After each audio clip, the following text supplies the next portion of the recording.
This is the Five Stars podcast. Let me talk to you. Hi.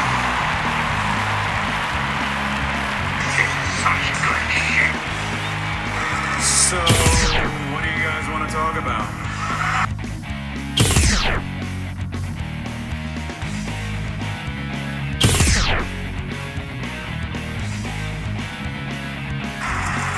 Tell me we're not telling lies.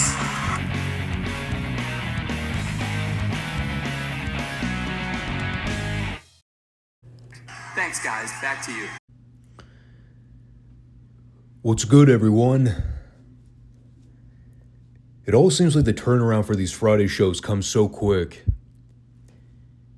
Sunday, I'm spending a couple hours recording and editing the show for Monday. And by the time Monday rolls around, I'm already prepping for the following Friday. I'm, kind of running on fumes with this one. This entire last week has been nothing but heavy-duty schlepping and borderline exhausting work.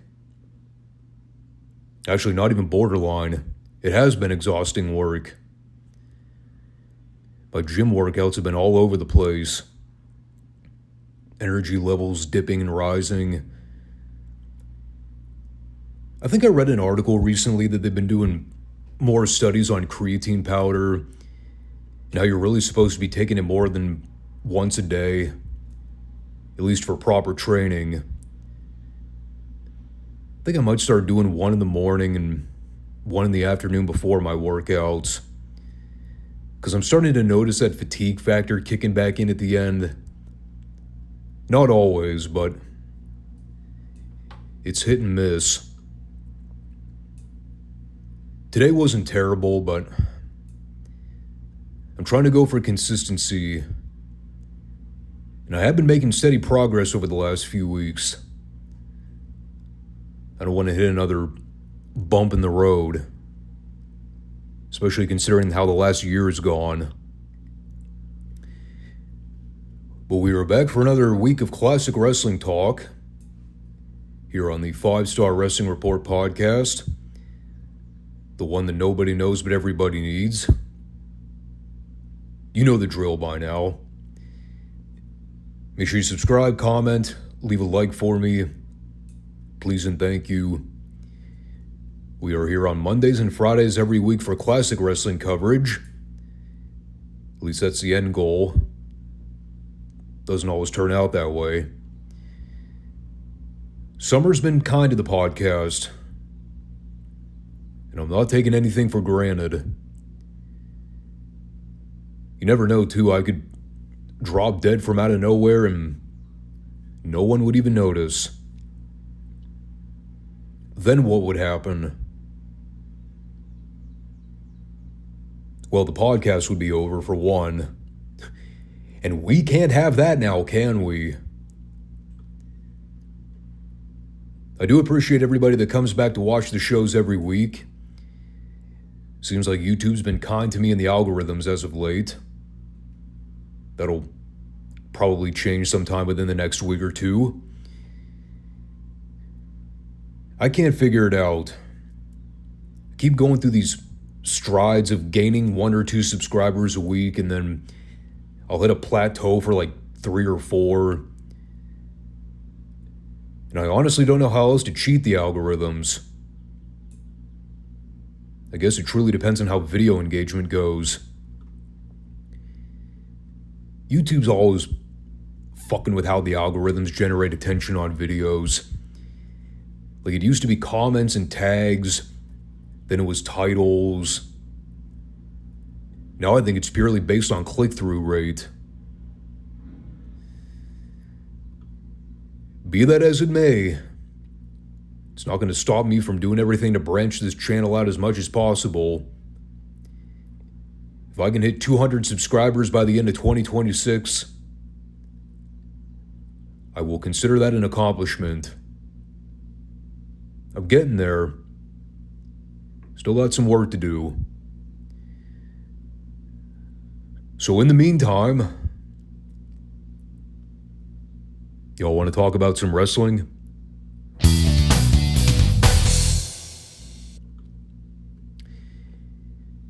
You know, someone left a comment on some old Reddit post I read a few years back. It's always stuck with me, and boy, is it ever applicable for the topic we're talking about with reviewing these old Saturday night syndicated TV shows. Classic wrestling is sometimes hard to watch.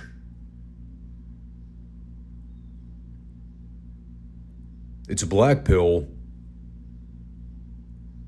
but not entirely untrue. Yeah, these shows are rough, man. They're really rough. I thought I'd recognize just how bad things had gotten when George Scott took over the book in late 88, early 89. Little did I recall how bad things would get when Ole Anderson took the book in 1990. Good Lord. And not to say he was the sole reason these shows are terrible, but he was most definitely a contributing factor. He certainly wasn't going above and beyond to override any of Jim Herd's bogus ideas. It's gone to the point where even the hour-long shows are impossible to sit through. Where do we begin? Well, I guess starting from the top is always a safe bet. Even this Four Horsemen pre-tape at the top was one of those... I don't even want to suggest it was a going through the motions promo. I think for me the problem stems from the context of the feud they're trying to establish right now. Think about how random this is. This was the core main storyline that they were centering virtually the entire summer around, which traditionally used to be one of the hottest periods for WCW in the lead up to the Great American Bash Tour, when they had multiple feuds going on with all the top guys. Everybody had something to do. There was always excitement in the air around this time. This is the primary main feud going on. It's the Four Horsemen, which consists of Ric Flair, Arn Anderson, Barry Windham, and Ole Anderson, with Sid Vicious arbitrarily standing in the background as a muscle, versus the most random collection of babyfaces in the world. In some combination, it's Sting, Lex Luger, JYD, and Paul Orndorff.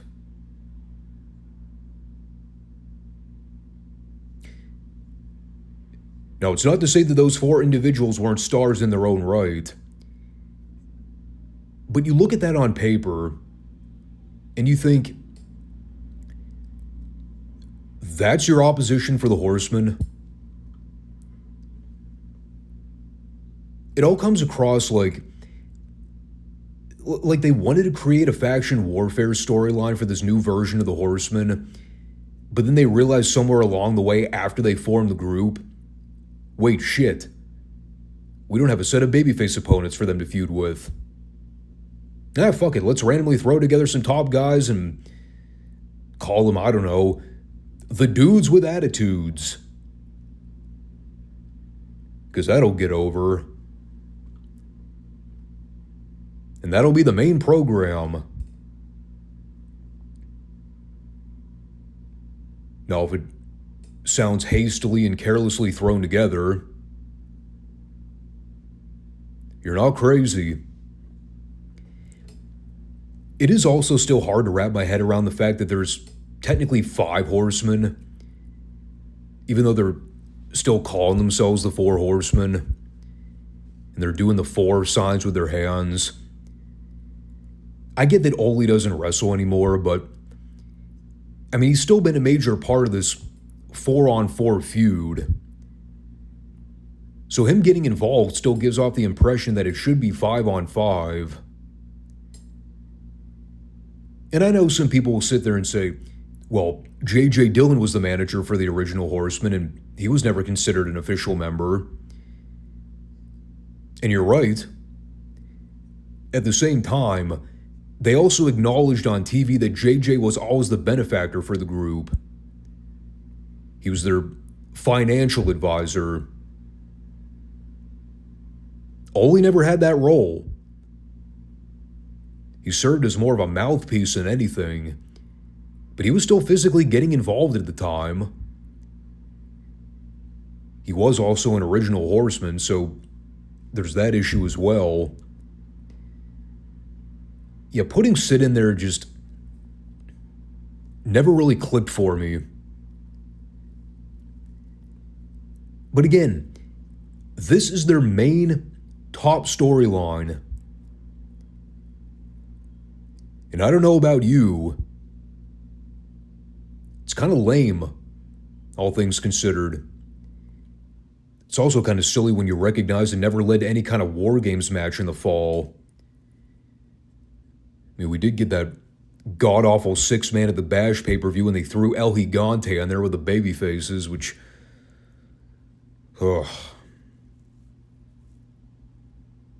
Well, we'll cross that unfortunate bridge when we come to it.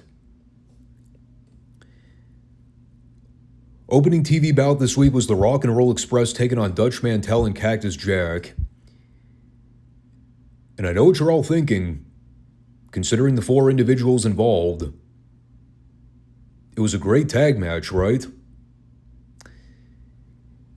Well, I wouldn't entirely go that far as to say it was great. It was a very solid bout for approximately 4 or so minutes. And just as it was starting to really get good, right as they were coming out of the heat with Robert Gibson getting worked over, there was a jump cut in the tape, and the only thing we saw was Ricky and Robert hitting the double drop kick on Cactus for the 3 count. So we missed the entirety of Ricky Morton's babyface comeback, as well as anything potentially exciting that happened in the closing stages of the match. So I don't know what the hell was going on there. There might have been some phenomenal stuff that happened in the closing several minutes, but we'll never know, because whoever taped the show skipped most of the important part of the match. So boo to that guy. I do like seeing Dutch and Cactus team together. That's a fun little pairing that I don't believe ever goes anywhere. But I don't know. Seeing 2 hairy, gross, rugged heels teaming up, that always gets over in my book. And so then we went directly to this Rocky King interview with JR, and he was quite literally there to be the hype man for Stinger, who came out approximately 30 seconds later. He said the Horsemen better be ready for Sting, Luger, and JYD at the Clash this coming Wednesday. Then Sting came over to pretty much reiterate the same talking point.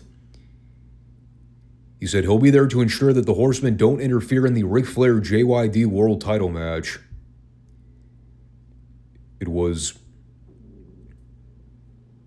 the single most feckless interview segment on the entire show. I don't know how else to describe it.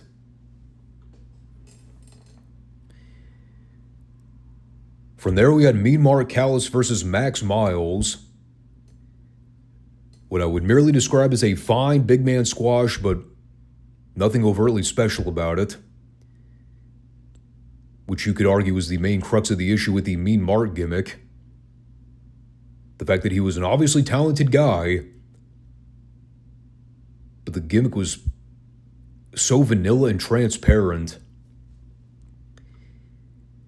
Like, even with Paulie out there as his manager now, as opposed to Sugar Ray Long, again, it was always missing something. If memory serves me right, I think he ends up challenging Luger for the U.S. heavyweight title at the Bash pay-per-view in July.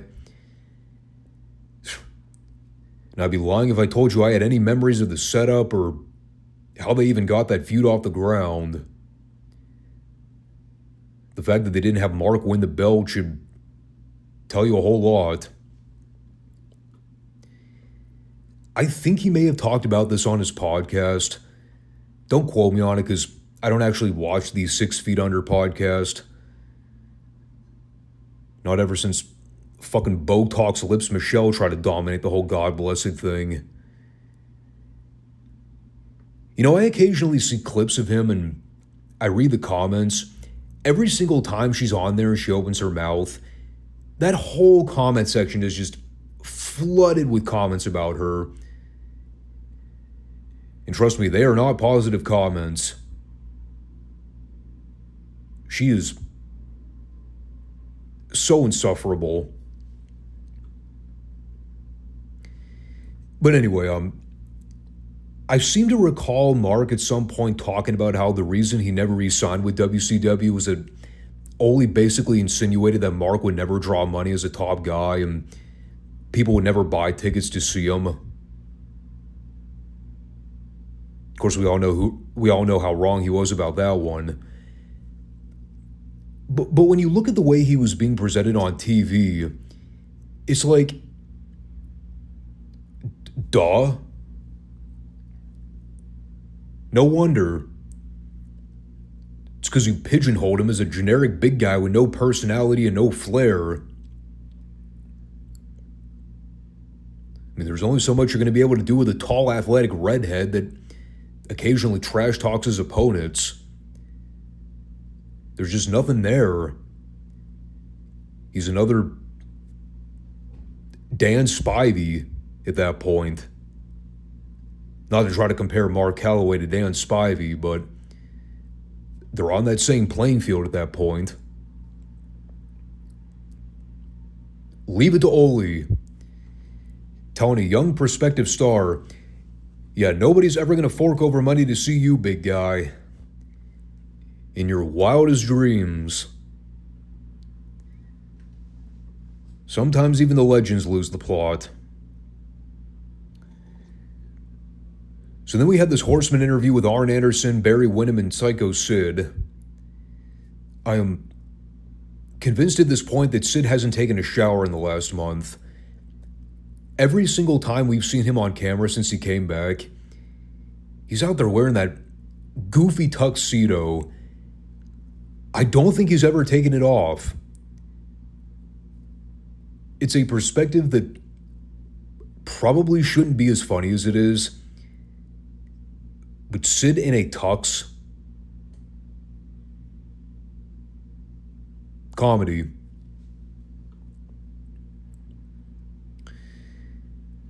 So Barry spent a minute calling out JYD and Doug Furness, respectively. Said that the dog is going to need all the help he can get at the Clash. Meanwhile, Barry plans on taking care of Doug Furness with no issues at all. He may be the world's strongest man, but he's short on brains. Then Arn talked about the collusion/conspiracy of all these babyfaces trying to gang up and attack the Horsemen. Which is a great line because, I mean, even when you erase Ole from the equation, it is still 4-on-4. Meanwhile, you got Arn out there trying to play it off like the babyfaces have the numbers advantage. Brilliant heel logic. He also put over how in order to be a Horseman, you have to be elite and among the best. There is nothing unique or elite about Sting, Luger, JYD, and Mr. Wonderful as individuals or a collective unit. And that was all well and good. By far, though, my favorite part of this interview, and while I would definitely concede that this probably would not fly on TV today just because of racial inferences, when Arn called Rocky King a, quote, human licorice stick, talking about how where Arn comes from, His people don't typically speak about Rocky's kind. But if he keeps on mentioning Arn by name in his promos, he'll be dealt with personally. Some would say that's pushing the envelope a little bit too far by today's standards. I would probably concur, but still great heat in my book.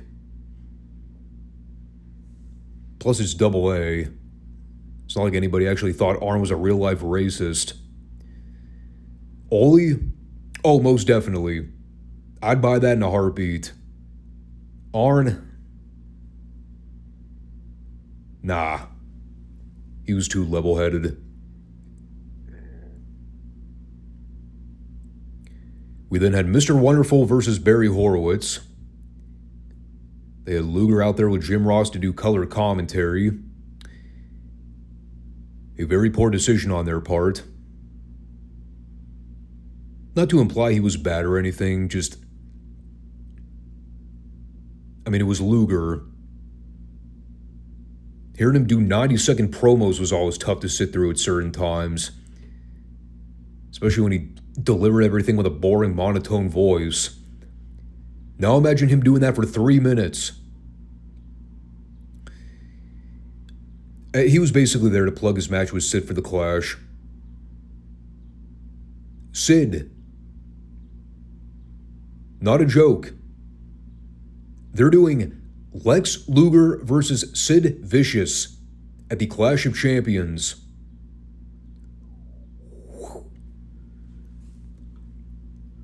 Buckle up for that incoming train wreck. God, that has the potential to be even worse than the fucking Flair JYD title match, which was also infamously bad. Why don't I remember that match? Luger versus Sid. I don't know. Must not have been that bad. I have two things to say about this squash. Paul Orndorff is still a criminally underrated babyface, and his piledriver finish also still kicks ass. His finishing piledriver was over exactly how Luger's torture rack finish eventually got over. All he had to do was make the signal with his arms. Everybody erupted. He called for the move and everyone said, "Hell yeah." And it looked beautiful in execution. One of the best piledriver deliveries I've ever seen anybody do. And even better, it was the actual finish. That was one of the worst things that ever happened to pro wrestling. When they made the standard piledriver a near fall spot. Of all the moves that needed to be fully protected, the piledriver was one of them. And unfortunately, as time went on, and guys started kicking out of that move left and right, it did put a hit on the believability factor of what you were seeing. I know we give guys a lot of flack nowadays for near fall spamming and ridiculous kickouts where nothing is protected anymore. And everyone just endlessly kicks out of everything in the book. But I even go back and see old footage from the 70s and 80s where guys are kicking out of the pile driver, and I'm like, come on, seriously? Shit pisses me off. We then had Barry Windham versus Johnny Ace, which... hey, I'm always good with seeing Johnny get the crap kicked out of him. It already rubbed me the wrong way seeing two bleached blondes with long hair and black trunks wrestling one another. Look like mirror images. The fact that Barry had to be competitive with this fucking asshole, and we didn't even get a clean finish, made me even more furious. So while Barry's out there working him over, this somehow capriciously turns into a lumberjack match where all the horsemen and all the dudes with attitudes come out to cheerlead at ringside. I love hearing JR try to sell the idea that Johnny actually had babyface comrades. which is why Sting, Luger, and JYD came out to help. As if any of those three gave a flying fuck about Johnny.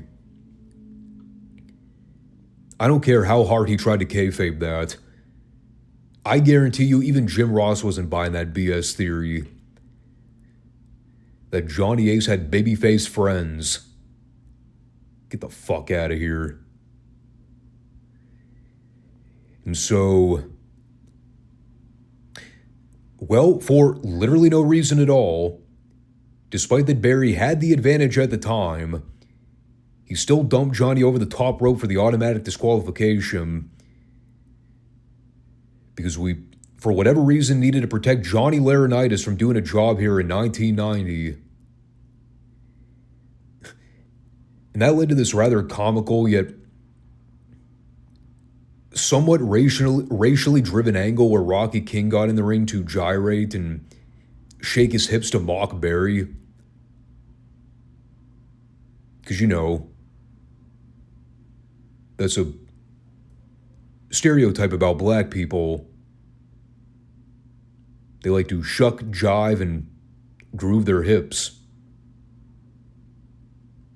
Made even better by the fact that Barry didn't even do anything. He saw this man gyrate in front of him. He scoffed, and then he left the ring.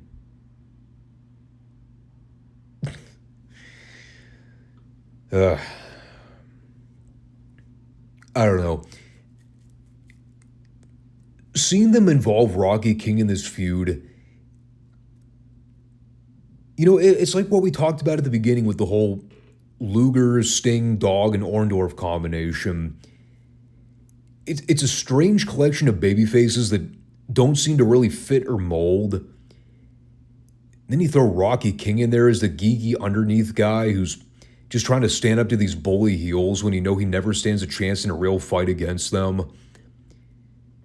At the same time, they're throwing in all these racial undertones. The whole dynamic of it is bizarre. I don't get it. I never got it. And you know, seeing all this again just makes me realize why WCW was struggling so much in the summer of 1990. It's why the ratings were in the toilet. I mean, you watch the show weekly and you think, why is any of this happening?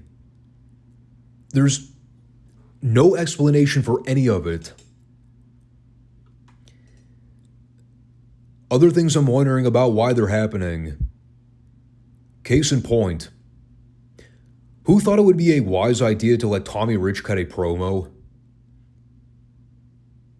I'm just asking. God, this is so bad. He literally talked in circles for a full minute and said virtually nothing.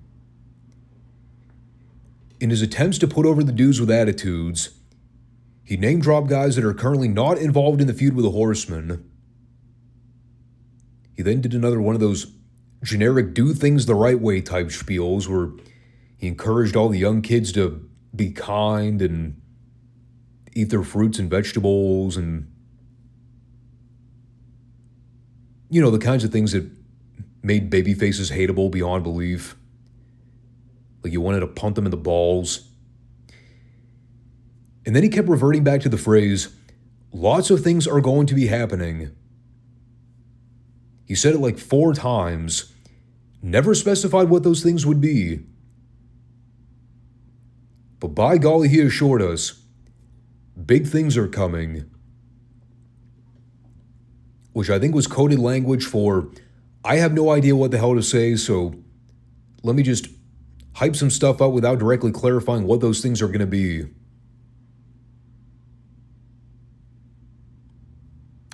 This was ass. All that being said, I do have to put over the follow-up promo with the Horsemen after the break. In particular, Ole Anderson. I've been a proponent of Ole Anderson promos in the past, especially when he's mad and fired up. Because Ole's done some damn great promos in the past. And this was brilliant because not only was he enraged about what the babyfaces just did a minute ago, but in his attempts at running down Rocky King for getting himself involved, you could tell that Ole wanted so badly to say something super prejudicial, but literally all he could get out was, "When I look at you, Rocky King, I want to..." You tell him, Arn. That was pretty damn great. Highlighted the show. Ole could not even put into words how much he despised Rocky. He was broken. Completely broken. All he could get out was, "That Rocky King? Never mind. You talk to him, Arn."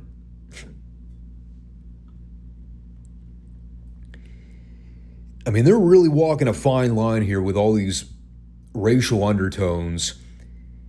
They're moderately making it TV appropriate. I was going to say TV friendly. I don't want to say that because that would be deceitful. Ain't nothing friendly about what the Horsemen are trying to insinuate about Rocky King. And or the black culture period. Arn and Barry were also great here.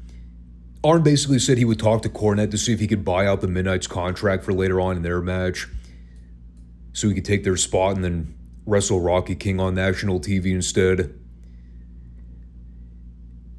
And I gotta even put over Barry, because while on the surface his promo wasn't great, it was one of those fired up heel promos where he was so mad and so fed up.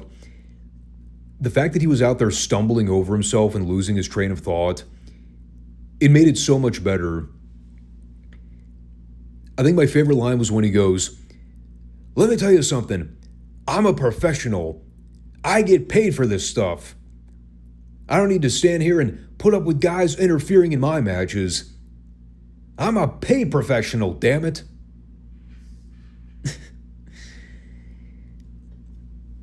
I mean, hey, he's got a point if you really want to nail it down. Barry Windham should not have to deal with that shit, man. He's a hard-working man. He shows up every week and puts those working boots on, ready to fight, ready to go. Why should he have to put up with guys getting involved in his matches? That's taking money out of his pocket. Despite the fact that Barry was the one that deliberately disqualified himself earlier.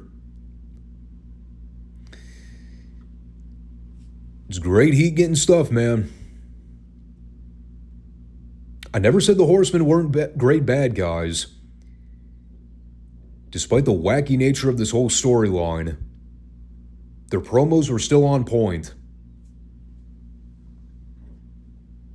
We'll circle back to the Rocky King stuff in a bit. By the way, because I vaguely recall a lot of this stuff with the dudes with attitudes over the summer, I do not remember any of the stuff involving Rocky King. So his involvement really must have been short-lived. The next match was Rick and Scott Steiner taking on Trent Knight and Ralph Hodges. I love the way Rhubarb Jones introduced him here.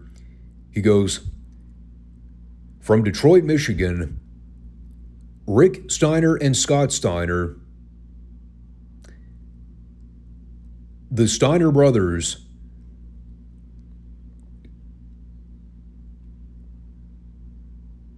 Thank you, Rhubarb, for clearing that up. Never would have guessed. Also, Ralph Hodges. Need I say any more? The walking definition of a baked potato with arms and legs.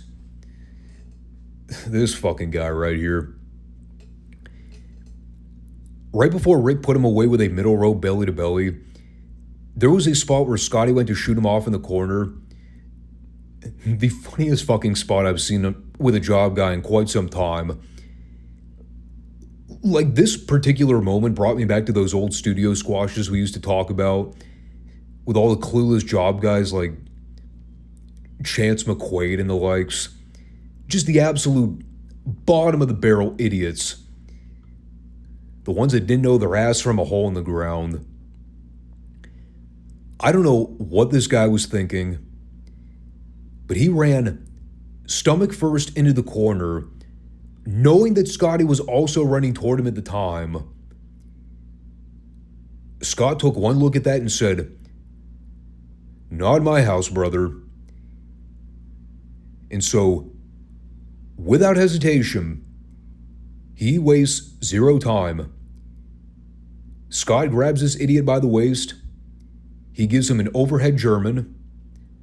I was pretty convinced that Ralph Hodges landed right on the back of his head and was immediately concussed. And then they just picked him back up. Rick took him up and gave him a second row belly-to-belly throw. That was our first exposure to Ralph Hodges on the TBS Superstation. Perhaps our last. But we'll see. Telling you, man, it is always an experience. It never gets old. Going back and seeing a lot of these underneath guys they used during the 80s and 90s. Like, I think back to old Memphis footage. Remember when Bobby Fulton was a regular enhancement guy on TV? Or Ricky Morton when he was just Rick Morton? We all saw who they eventually became later on. Quite well established. Dare I say, competent workers. This is who we had to work with in 1990. Trent Knight and Ralph Hodges.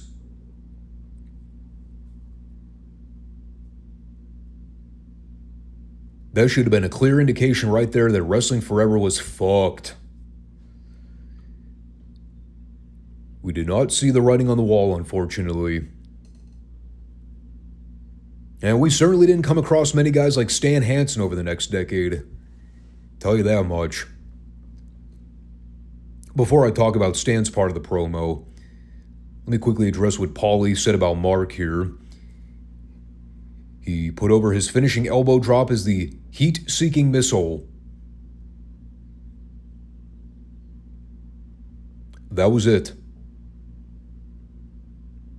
That was all he had to say. Mark has a finish. And the move has a name. As far as Stan goes, he began his promo with chewing tobacco spewing down the side of his chin. He basically said that he spent the last month beating his head against the wall and eating dirt. And when he got the call to come back to the NWA, he knew that he was coming to wreak havoc. So all the babyfaces should be forewarned. Stan's got the bell, and he has a vengeful attitude. And then we go from Paul E. to Stan Hansen to Jim Cornette.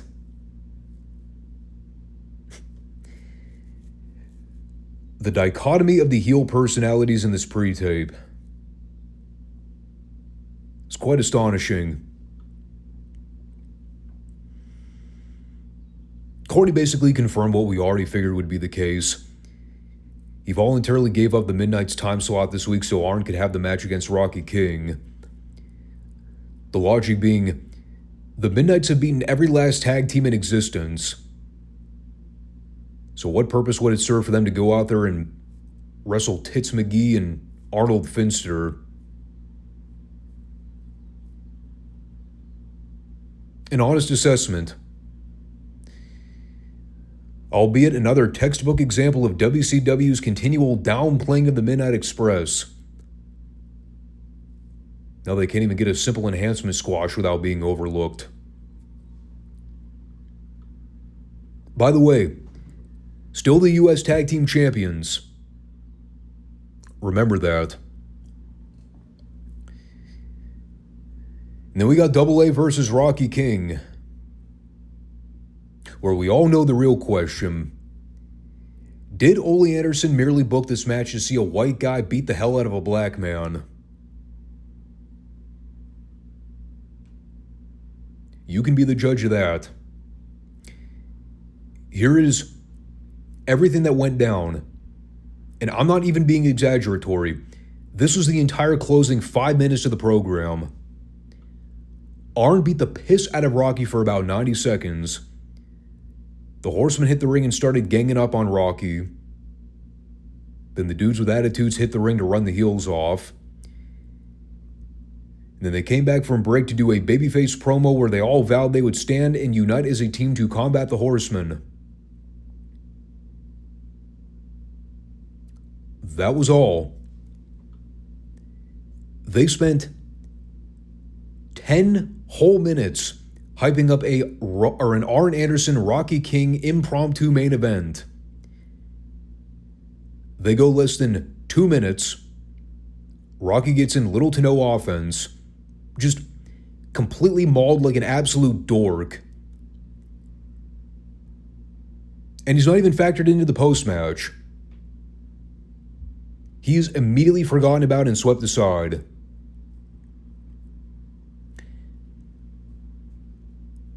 I have no idea what the thought process was here, but if this was the game plan,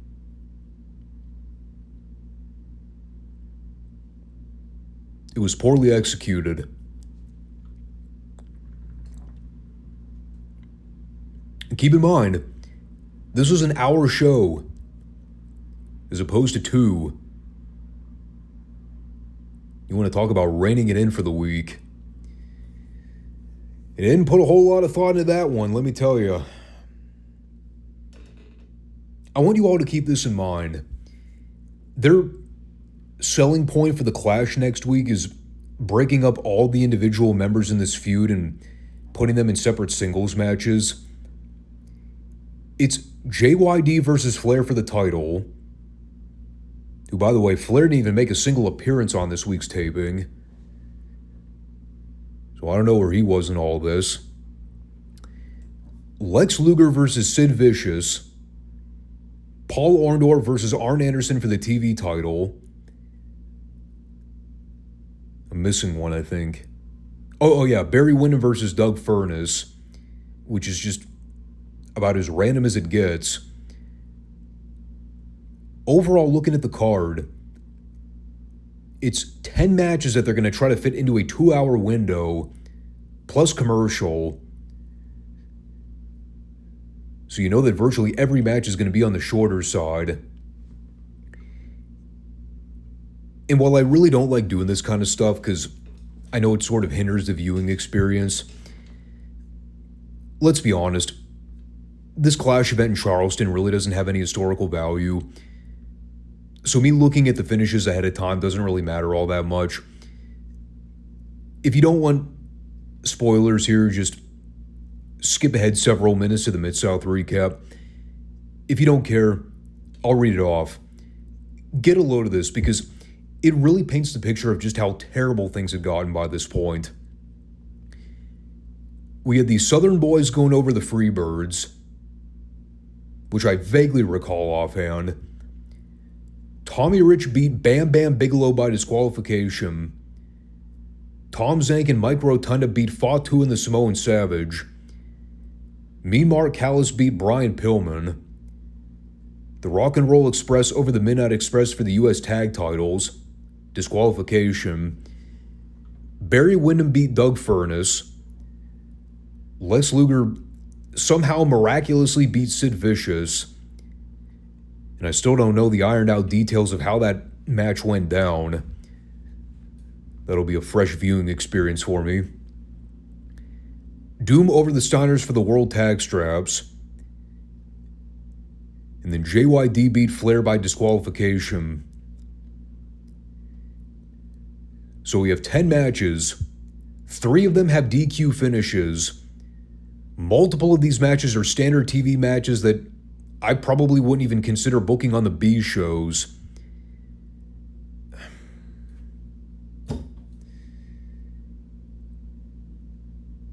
And people wonder why the company was in such disarray at this point.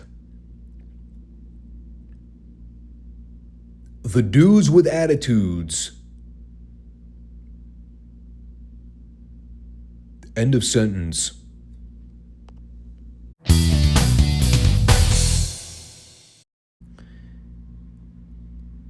Tell you what, Mid-South's got dudes with attitudes. But they don't need to proclaim themselves as such. Hell, Duggan came back to TV after getting his face burned with a fireball in less than 2 months. I'd consider that badass. I guess it is sort of one of the little tidbits that we fail to address in detail. Like the fact that after they went through all that trouble of having Duggan do the promo explaining, I may never return to wrestle again, that doctors are advising me to hang up the boots and call it quits. No, now he's just back less than 2 months later wrestling again. Or I should at least say, getting physically active. I know that wasn't completely out of the ordinary from back in the day. I mean, we'd seen dozens of fireball angles prior to that, and usually everyone was back on TV less than a month later, perfectly fine. Like nothing ever happened. I remember, wasn't there an angle they shot in Memphis in like late 81 with Steve Kern where he got his face lit up with a fireball? Then he was back doing promos a week or 2 later with absolutely zero facial scarring. At least with the Duggan thing, they went as far as to cake his face with makeup and put a bandage over him for a month. They did replay the angle from last week where Akbar quote-unquote attempted to set Duggan's face on fire again. Translation, he stalled for time as Bill Watts took about an hour and a half to run down with a chair to make the save. Also giving Ted DiBiase and Dr. Death the world's lightest and most ineffective chair shots. And so coming out of that, we had a pre-tape with General Akbar where he did another one of those pencil-pushing promos on Hacksaw, claiming that he would rid professional wrestling of Duggan altogether if it's the last thing he does. And with Bill Watts coming out of retirement, thinking he stood a chance of getting his hands on Akbar, bottom line is he has to go through Akbar's army first. At which point he name-dropped a bunch of guys who we have not seen on Mid-South television in God knows how long. Among those names being the One-Man Gang, Killer Khan, and the Missing Link. The men I like to coin the monster goons of the army. And minus the One-Man Gang, who was actually a great performer, the other 2 not so much. I've seen plenty of Killer Khan and Missing Link matches. They were quite subpar. He also took a minute to run down the American court system, saying that he managed to work his way around the system to ensure that Akbar wasn't barred from Mid-South like Watts tried to institute. And just like America will go down, so too will Duggan and Watts. And my only concluding thought to that promo was, so you're telling me we might get to see Bill Watts versus the Missing Link? That sounds petrifying.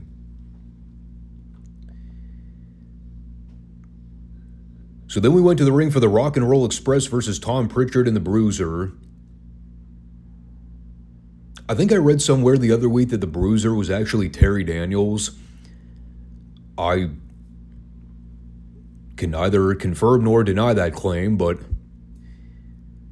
I certainly don't remember Terry Daniels being that horrible in the ring. And this Bruiser fellow was quite terrible in his last few showings. So maybe it was just Terry Daniels not knowing how to work under a mask. In either case, it's the return of the Rock and Roll Express to television. And I have seen some great return or comeback matches in my day. This one was both hilarious and great.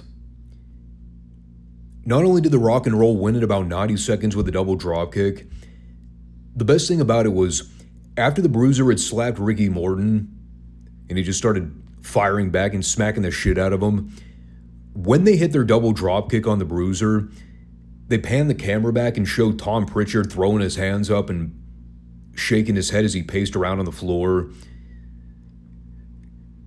as if to say, this fucking dweeb right here. What a joke. Dr. Tom was so great, man. A criminally underrated heel he was. I wish the WWF would have really given him and Jimmy Del Rey a chance in 94 and 95. Like, those two could have been such a phenomenal top heel team had Vince gotten on board with them. Like, you go back and watch Tom in Smoky Mountain. He was amazing, dude. So great at milking the subtleties. You watch him here in 1985 getting pissed off at his geek of a tag partner for dropping the pinfall. Absolute gold. We also had the Barbarian beating Frankie Lane in relatively short order. My favorite part was when Jim Ross started putting over how the Barbarian was still gaining a lot of experience. Obviously with him being so new to the business at this point. But the way he phrased it was so funny, because he goes, he's 6'8" and 300 pounds. He's still growing. I was like, no he's not, Jim. Pretty sure he's about as big as he's ever gonna get.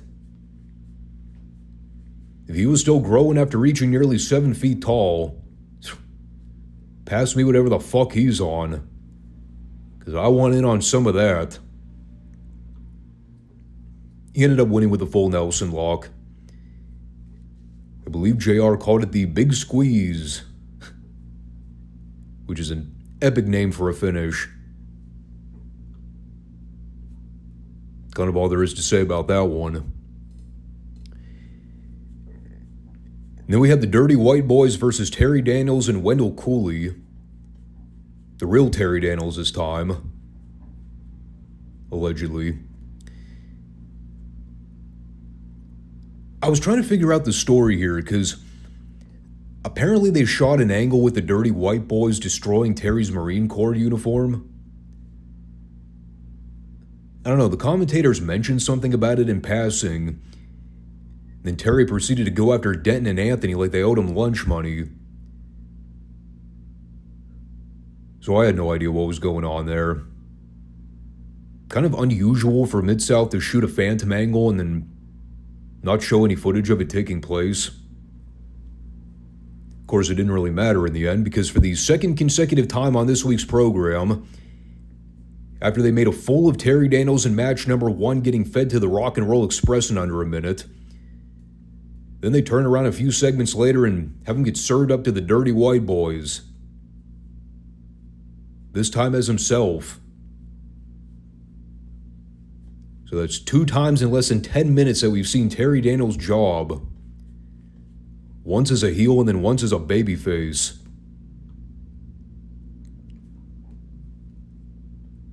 Did something happen between him and Watts?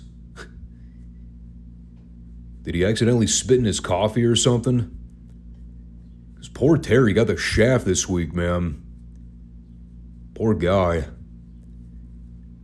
mean, I was never a Terry Daniels fan, but that is a rough paycheck to make.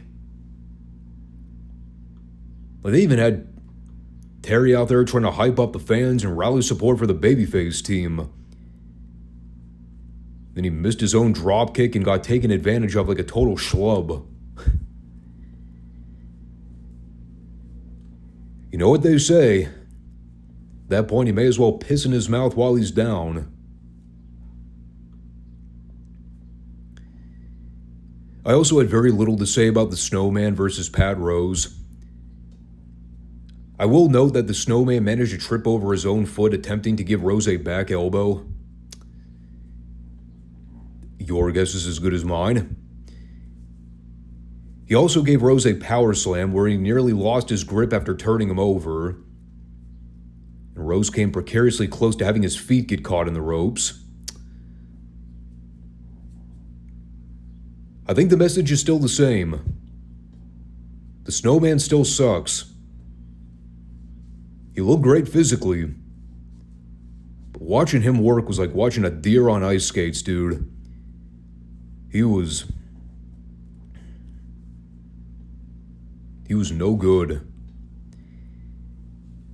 And the more I see of him, the more I remember why his run was so short. Pro wrestling. He didn't get it. Well, we finally come to the advertised match they were hyping up at the beginning of the program. In a non-title bout, we had the Fantastics taking on Dr. Death and Ted DiBiase. A rock-solid powerhouse versus speed tag team setting. Or whatever sports analogy Jim Ross used at the beginning. The Boston Celtics versus the Los Angeles Lakers. I presume that was football or basketball. I don't care.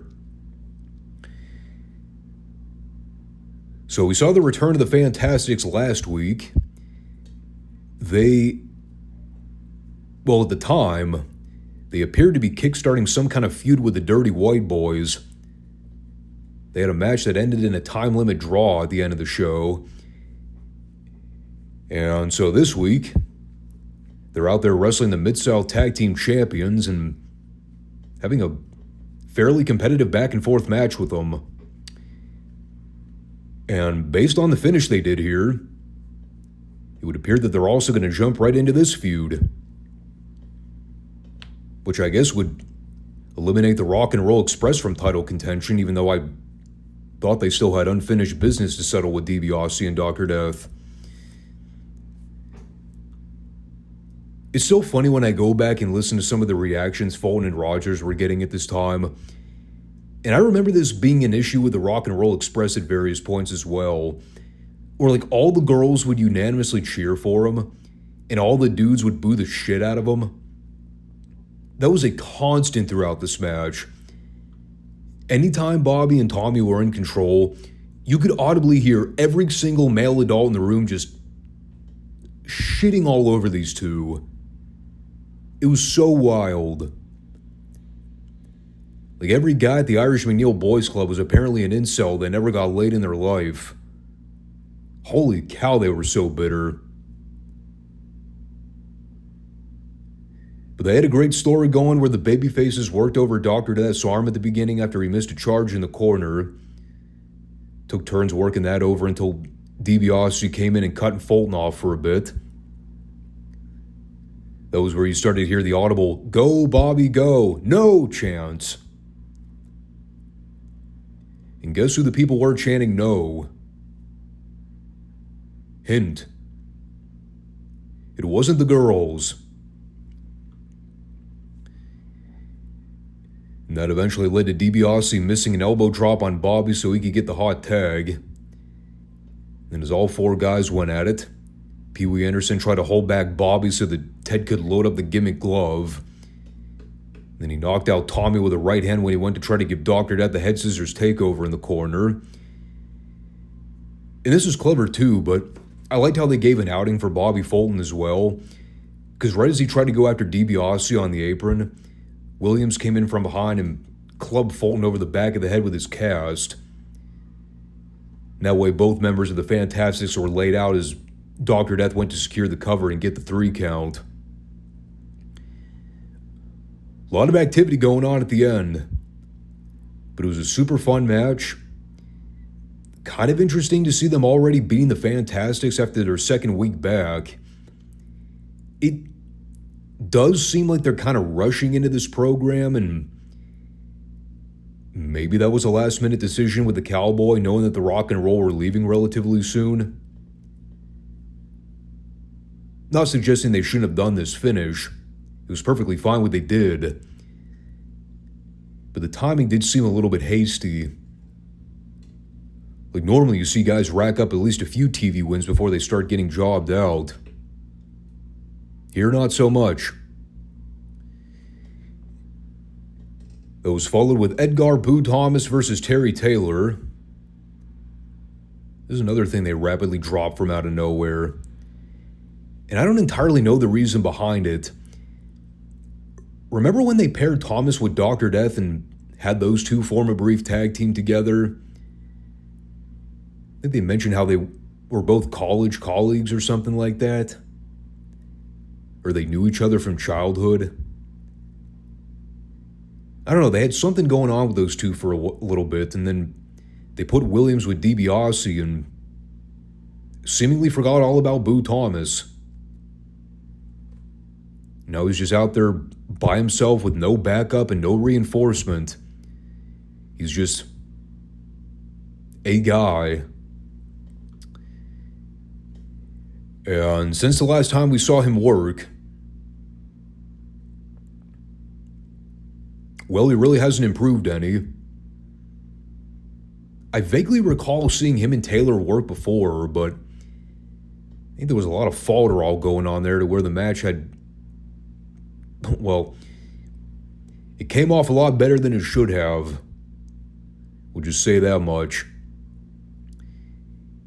Here they did some spots for a while, and Taylor eventually went over with a running forearm.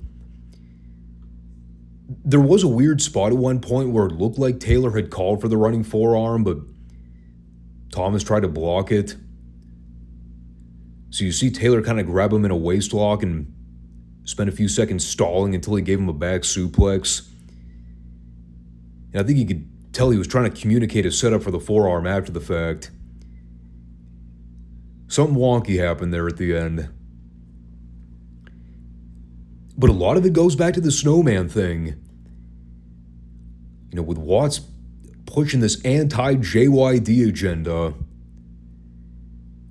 Unfortunately, he just kept running into stumbling blocks when it came to bringing in black talent to supersede what the Dog did. That's how we got the Snowmans and the Brick Houses and the Edgar Thomases of the world. Guys that had great looks and moderately decent promise on paper, but athletically and from a star power perspective, they never clicked. In the case of the Snowman, at least Watts was trying to be consistent with them. I had no idea what they were doing with Edgar Thomas.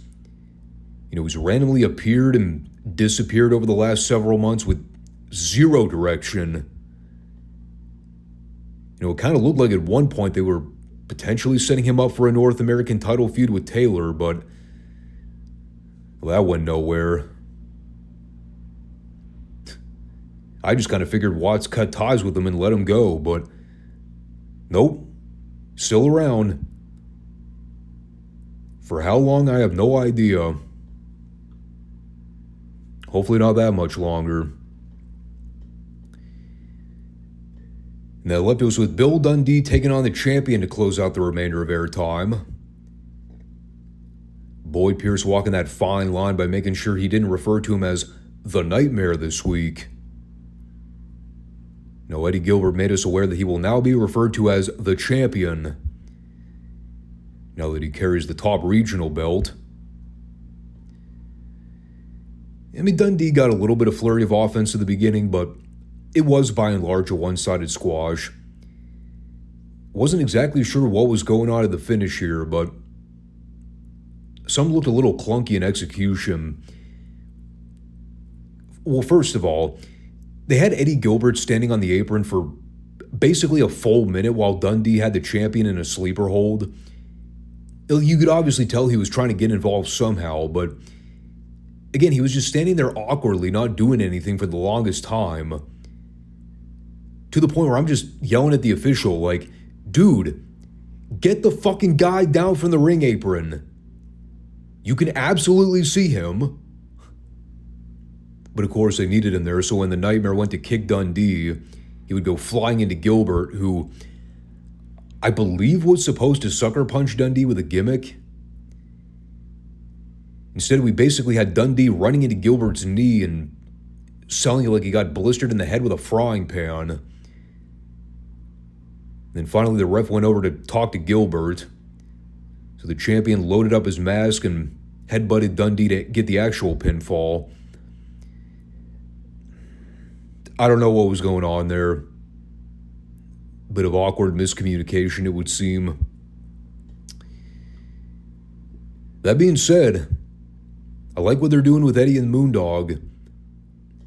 And they got an ongoing theme where he keeps using the concealed gimmick under his mask to win his matches. So you know that's obviously going to play a factor into later matches when he starts defending the title. We will see how they develop that and possibly get the Mid-South Board of Directors involved to ensure that Eddie can't be the difference maker in the outcomes of his matches. Or at least that would be the coherent thing to do. This was not really a show you needed to go out of your way to see. Outside the DiBiase Williams versus Fantastics match, which was damn good. Yeah, the rest of everything this week was pretty mid. A lot of squashes, which is typically a result of them being super angle-centric in weeks prior. Yeah, they're still prioritizing Akbar's beef with Watts. And that story was pretty much dealt with at the top of the show and not really furthered in any sense beyond the replay of what they showed this week. One thing did hit me watching, and it was a totally random thought, but I have been wondering where Butch Reed's been. I remember they showed that clip of him when he got his eye busted open pretty badly and like the whole right side of his face was swelled up. I presume he's been off TV nursing that injury, which is why we haven't seen him. But he's like one of the main guys and he hasn't been around. I also know that Dick Murdoch is going to show up pretty soon, and he's another big name that's going to become the central focus of the show over the next year. Well, more than that, year and a half. Yeah, the talent turnover is going to be key as we head into the summertime in 85. Still keeping things fresh, which I know is hard to do, especially for this time. You know, we talked about it before. This is not a particularly great time for the territories, but Mid-South still chugging along and doing everything they could to reinvent the wheel. But that'll wrap things up for now. Appreciate everybody that comes back to check out the show every week. We will be back this coming Monday for Retro Raw. And I think that's all I got for now. Yeah, good stuff. Try to stay cool. It's been particularly muggy and hot as of late. I don't know. I got my air conditioning running all the time, and I walk into my apartment and sometimes I'm still extremely sweaty. It's probably because I work at a shop all day, which is not air conditioned, so my body temperature is naturally high to begin with. Or maybe it's just stress. Who knows? But I'll talk to you all soon. Take care, everyone, and peace out.